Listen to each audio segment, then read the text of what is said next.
You're listening to PetLifeRadio.com.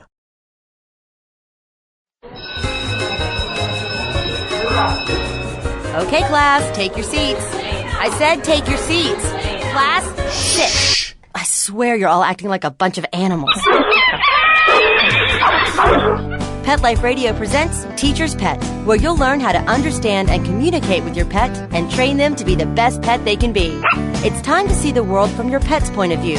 So give a tail-wagging welcome to your Teacher's Pet host on PetLifeRadio.com. You may even learn a few tricks yourself. Hi, welcome to Teacher's Pet on Pet Life Radio. This is Pia Silvani, Director of Training and Behavior at St. Hubert's Animal Welfare Center in Madison, New Jersey, and your host. I'd like to welcome a very special guest and a very dear friend of mine this week, Dr. Suzanne Hetz. Dr. Hetz has helped thousands of pet parents to improve their pets' behavior and relationships. She's often called out upon to consult with animal professionals, veterinarians, dog trainers, humane societies, and personal injury attorneys to help them understand and work with animal issues. Dr. Hetz and her husband, Dr. Dan Estep, are owners of Animal Behavior Associates, a pet behavior consulting firm in Littleton, Colorado. She's an award-winning international speaker and author of Pet Behavior Protocols, Raising a Behaviorally Healthy Puppy, and other books, CDs, and videos.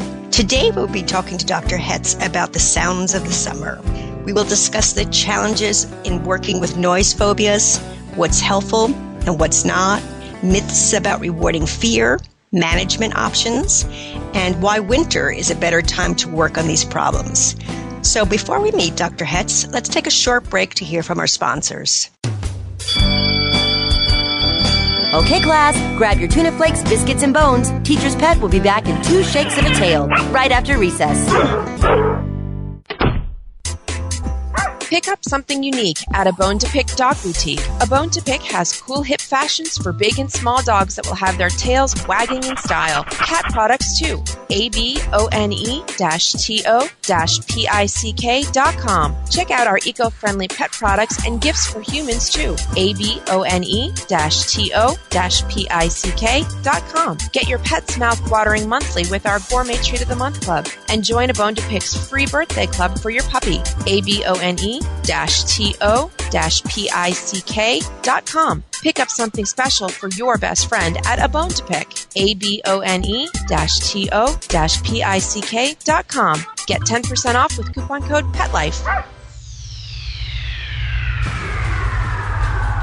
Greetings, human. What planet am I on? Welcome to Pet Planet. Here's a copy of Pet Planet Magazine, Florida's most informative and fun pet resource magazine. It features heartwarming stories and informative articles from local and national pet experts. Excellent. Pet Planet Magazine offers Operation Planet Rescue, helping rescued pets find new homes. And it's available at 500 locations in South and Central Florida and 24/7 on the internet at PetPlanetMagazine.com. If you're out and about with your pet, you may be featured in Paparazzi, candid pictures of you and your pet. For up-to-date pet-friendly events, activities, and pet-related services and products, Pet Planet Magazine is your final destination. I shall take this magazine home with me. Back to your home planet? No, to my condo in Boca. Pet Planet Magazine. Check them out at www.petplanetmagazine.com or 352-394-8578. It's out of this world.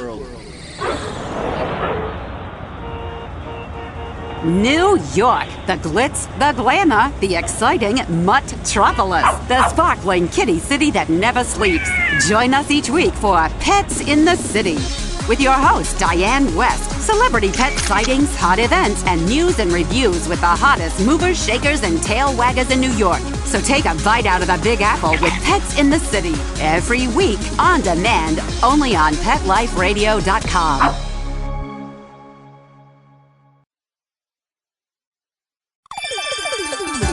Let's Talk Pets on PetLifeRadio.com.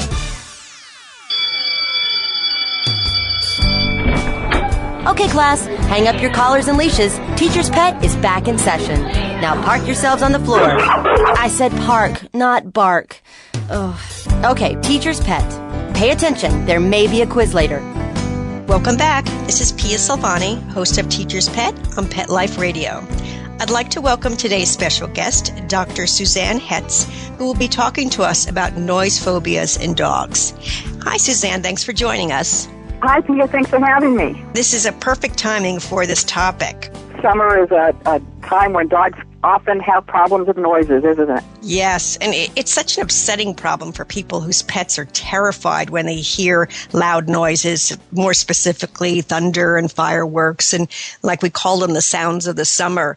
So how common are noise phobia problems in dogs? Well, that's a good question. The short answer is we really don't know. We certainly get lots of calls in the summer about panicked owners whose pets are panicked in turn, and I'm sure you do as well. But one of the reasons that we don't really know is that, first off, not everybody calls for help, and there's nobody who's really keeping track of all this information. And secondly, there can be lots of pets who are afraid, but their symptoms of fear aren't really causing a problem for the owner. They may run around the house and pace or salivate or shake or drool, but they're not trying to go through doors and windows and being very destructive or barking for extended time periods. So if the pet's manifestation of fear is more passive and isn't really causing a problem for the owner, then I don't think very often those folks call for help. Yeah, that's a great point. Why do some dogs and not others develop these fears and phobias? Well, I wish we had a good answer for that, but we really don't. We know that fearful behavior in general has a strong genetic component from research that's been done by people raising guide dogs, those organizations, as well as independent research. So we know that, for example, fearful puppies tend to grow into fearful adults. And we can selectively breed for and against fearful tendencies if we have a good breeding program. Just to give you an example, we have an Irish setter named Coral who comes from field lines. And obviously it would not be a good idea for a hunting dog to have a noise phobia, to be afraid of guns and similar noises. And this past 4th of July, when we had Coral at a relative's cabin where there were lots of fireworks going off, she was just laying on the ground, barely raised her head, didn't faze her at all. But we have a Dalmatian who barks incessantly when she hears fireworks, and she goes and hides in the basement. So we know that that there is a genetic component to these problems, and there's probably environmental influences as well. Again, nobody's really studied that, but just from a practical standpoint, it sure probably wouldn't be a good idea to repeatedly leave a dog outside in the middle of a thunderstorm where he can be frightened and not really have a hiding place or a safe place to go. That could certainly contribute to some of these problems. That's really interesting, and I think that's important information for people, especially if they're looking for, say, a working dog who will be outside. Maybe they're looking for a border collie who will be working sheep. It's a good question to ask breeders. Absolutely. Kind of ask the breeder what the dog was bred to do, and have there been problems in the past in the working lines with noise phobias, and you'd want to know that if you really wanted to try to select for a dog that wasn't going to have those problems. Right. Are there any breeds that are more prone to these problems than others? We doubt it. Again, there's no really comprehensive data out there, but in the 25 some odd years that we've worked with these kinds of problems, we've seen virtually every breed under the sun. I know that pet owners have often called us up and said, I know that my XYZ breed is more prone to these problems than others, but there's really no data to suggest that. So it's probably not a breed-specific problem. Well, that's good to know. And that, once again, that's great information. I know a question that I get a lot is, can a dog that isn't initially afraid learn then to be afraid because he lives with another dog that is afraid?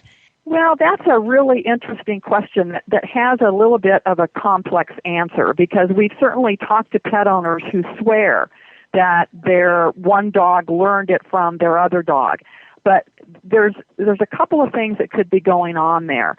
It's certainly possible that if you have a dog who's very distressed during a storm and is panting, drooling, shaking, very visibly afraid and upset, that a second dog can observe that dog being afraid and then mimic that fearful behavior, more or less, if you want to put it anthropomorphically, thinking that, well, if dog A is afraid, then maybe I ought to be afraid too, and then begin to show observable manifestations of fear.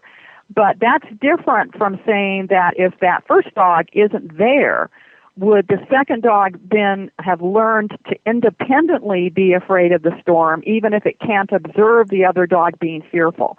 And we have no evidence of that.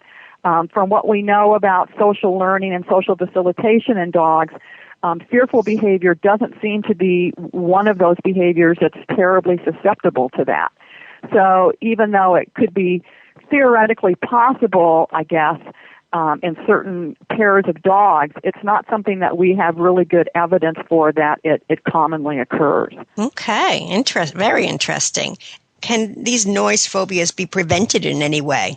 Well, when we talk about preventing any kind of behavior problem, in order to have some sort of prevention problem or program be successful, we really have to know what the causes of the problem are in the first place.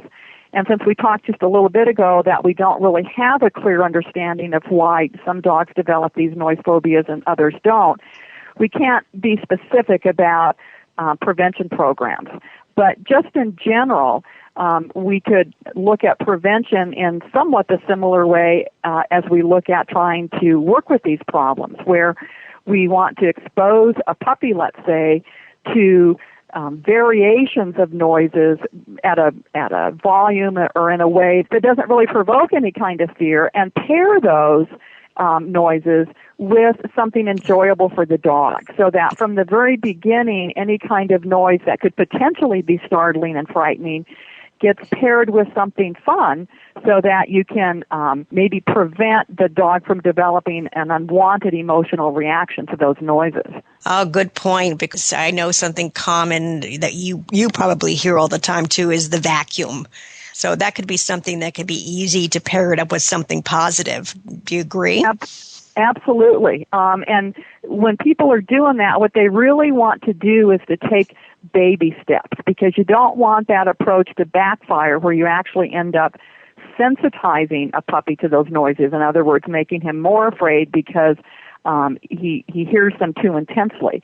So if people are wanting to implement a prevention program, really think about doing it in baby steps, where there's just a little teeny tiny exposure to the noise. Maybe you turn the vacuum on and off for like 2 seconds and then give the dog a cookie while you're doing that. So any kind of prevention or behavior modification program should be done in those teeny tiny steps and not try to do too much too quickly. Good. Before we go to break, just a quick question on medication. Can medication help calm a dog down? Well, yes, that's really a question for a person's veterinarian, because obviously only veterinarians can prescribe medications. There are 3 or 4 of them out there that most veterinarians will rely on. The only caveat is that you want to be sure when you talk to your veterinarian that you're talking about using a truly anti-anxiety drug and not just a tranquilizer that makes it harder for the dog to move around, but something that truly addresses the anxiety. But that's something for the veterinarian to talk to a pet owner about. Wonderful. Well, let's take a short break so we can hear from our sponsors. We'll be right back. Don't go away.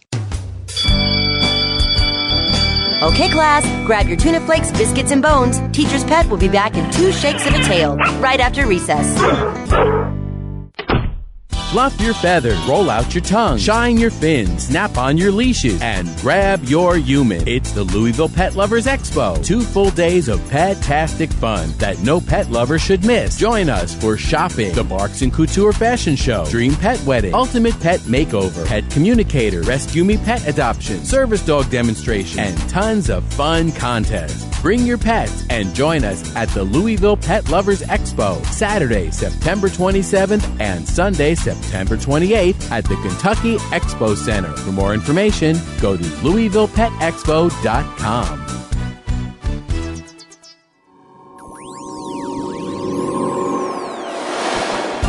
Pet Life Radio presents Paranormal Pets, where you can always expect the unexpected.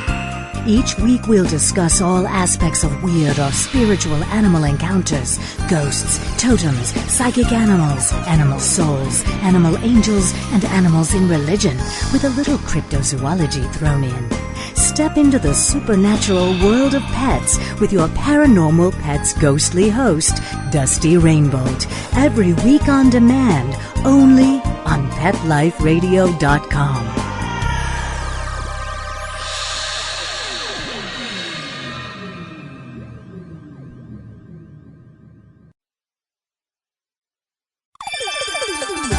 Let's Talk Pets on PetLifeRadio.com.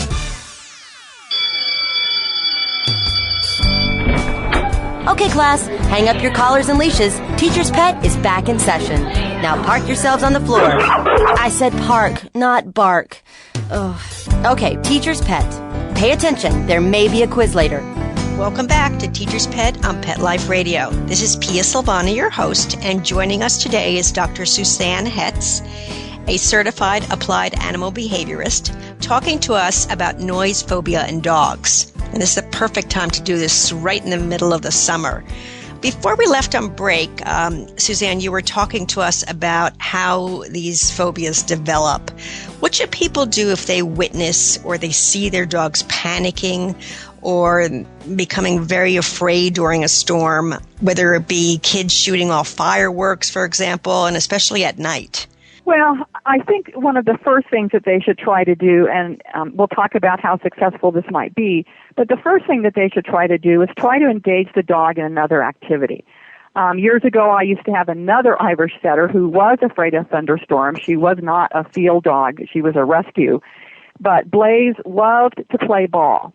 And especially during the beginning of a storm, I could tell Blaze, "Where's your ball? Go get your ball. Let's play." And we would play fetch. Sometimes through the entire storm, if it was a mild one, and she would be fine with that. So that would be one thing to try, is to engage your dog in something that she likes to do, whether it's playing fetch, whether it's playing tug of war, whether you sit in front of the TV and practice sit and down commands in return for food treats, anything that can get your dog in a happy frame of mind.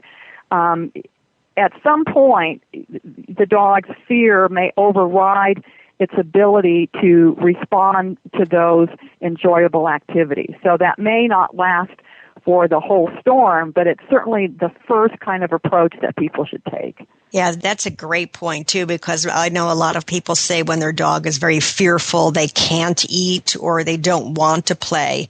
So I guess if the dog is not eating or can't play, then you probably, that's sort of a good measurement for you of how fearful the dog is.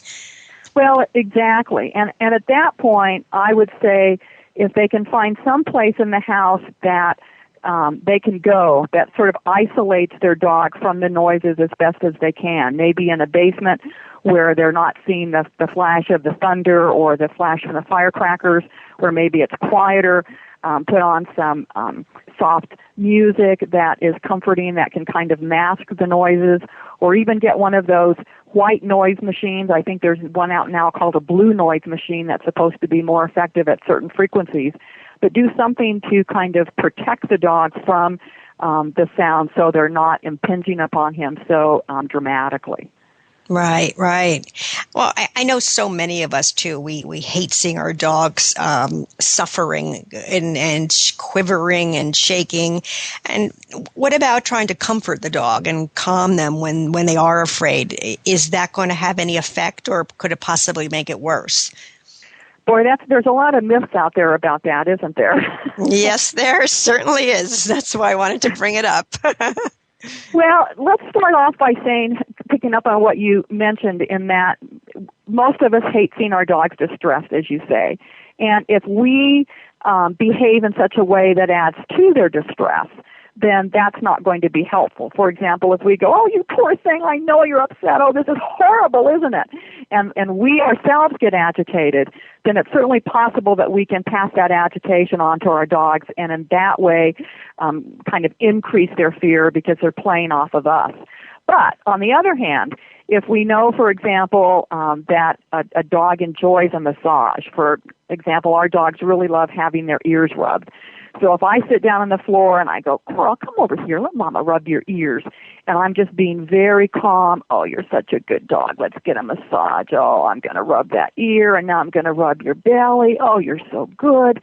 That can actually have a beneficial effect, because what you're doing there is changing the dog's emotional reaction from one of agitation and arousal to one of relaxation, just like you would do if you had a child who woke up from a nightmare or who was watching a movie and got frightened. You put your arm around the kid and say, hey, honey, it's not going to hurt you. It's just on TV. Let's just kind of sit back here and relax. There's no way that is making an animal or a child more fearful. And what people need to think about here is to separate the behavior from the emotion. And if you can give a dog a massage, talk quietly to him, sit down on the couch next to him, and change that emotional state, then you're actually making things better, not worse. Yeah, I'm so glad you brought that up, because you hear it all the time. And I know with my male golden that I owned years ago, he was thunderphobic, and he came to us whenever he was starting to become anxious, and we always gave him a really good massage, and he eventually fell asleep. So it was very, very helpful for him. Exactly. And I think that the part of what contributes to the mythology here is that in people can play the victim role, and they can pretend to be afraid and very needy even though they aren't. So you can have the drama queens who go, oh, I just can't do this, and this is just a horrible experience. And people think that they do that to get attention. And I think that's true for people. But in animals, we have no evidence that if an animal doesn't feel afraid, he doesn't act afraid. So this myth about rewarding fearful behavior is just simply not true. If you can change an animal's emotional state, then you're not going to see the fearful behavior. Animals aren't drama queens like people are. Wonderful, wonderful point. You never know what people might say. You haven't met my dog yet, but we'll go with the facts. Yeah, that's a topic for another show, right? That's right. Is there anything to manage the problem? What about crating the dog to stop him from being destructive if he is in fact destructive when the noise occurs or when he's home alone? Well, I know people can become very frustrated if the dog's manifestation of fear is destructiveness. We've seen dogs tear down drapes, chew up blinds, destroy front doors, all that kind of thing. And I know that people want to prevent their homes from suffering that kind of destructiveness, but crating a dog who is panicked is absolutely the wrong thing to do. Because when a dog is that panicked, and many of these dogs will hurt themselves clawing at the blinds or chewing through molding, and they'll also hurt themselves escaping from a crate. So it seems that the more that you try to restrict a panicked dog's movements, it just adds to their panic, and they can break teeth. They can cut up their paws, cut up their mouths, trying to get out of the crate. So we would suggest that people talk to their veterinarians about medication before they think about crating, because crating is just, you just feel sorry for these dogs when they're trapped in a crate like that, and they're just terrified. Well, it's sort of like us when we're trapped in a plane that's topsy-turvy all over the air in this heavy turbulence, and you're strapped into your seatbelt really tight, and the one thing you want to do is just get out, get off the plane. People who are afraid of elevators or small spaces that way, they can probably identify with that. Sure. Are there any other procedures that can help decrease these fears in dogs? Well, there are some behavior modification procedures called counter-conditioning and desensitization that we alluded to a little bit ago when we were talking about prevention. And these are very powerful behavior modification techniques that are used even quite frequently in human psychology to treat fears. And probably most people are going to need the help of a behavior professional to successfully implement these programs, because at worst, if they're implemented incorrectly, they could potentially exacerbate the fear or at least not help the problem very much. But if they're implemented correctly and consistently, and people are really dedicated to using them, then they can really decrease the animal's reaction by changing that emotional arousal from one of distress to one of pleasant anticipation, where you're pairing these little teeny experiences with a recording, let's say, of a noise that doesn't really distress the dog. Maybe he alerts to it, but it doesn't really elicit fear. And you pair that, again, as we talked about, with a toy, with a massage, with a tidbit, so that you're changing how the animal feels about that particular noise. The problem, of course, with doing it with thunderstorms is that some dogs won't react to the recordings. They won't perceive the recordings as real because they're probably responding to other elements of the storm.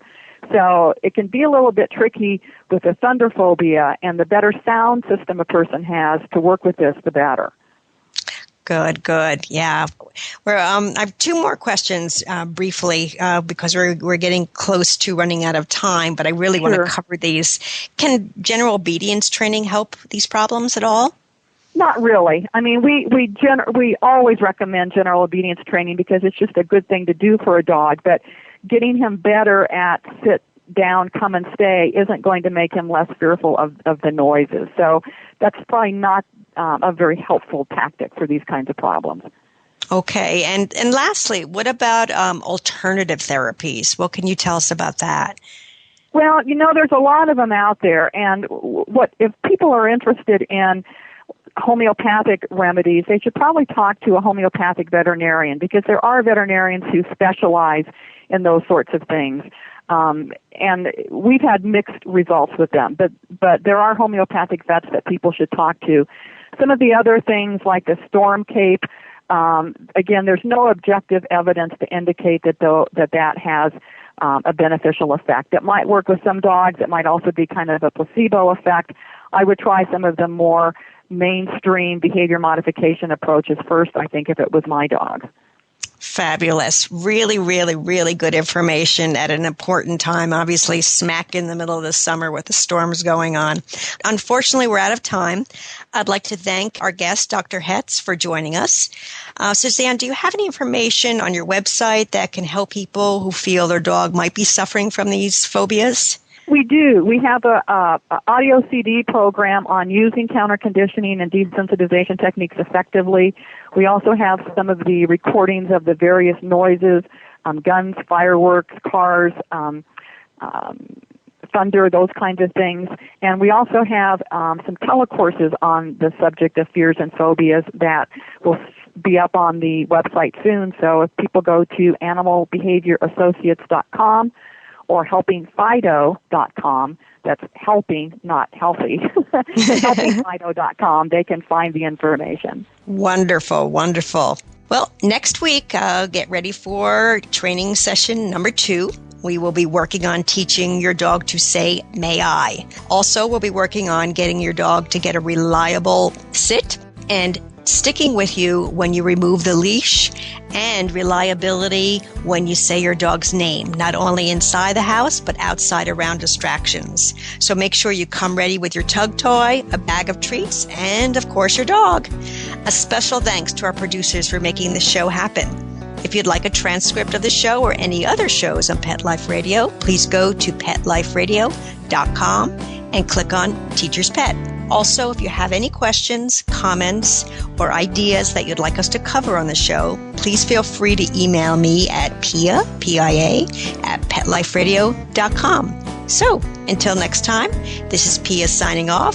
Thank you, Suzanne, and thank you for your interest in Pet Life Radio.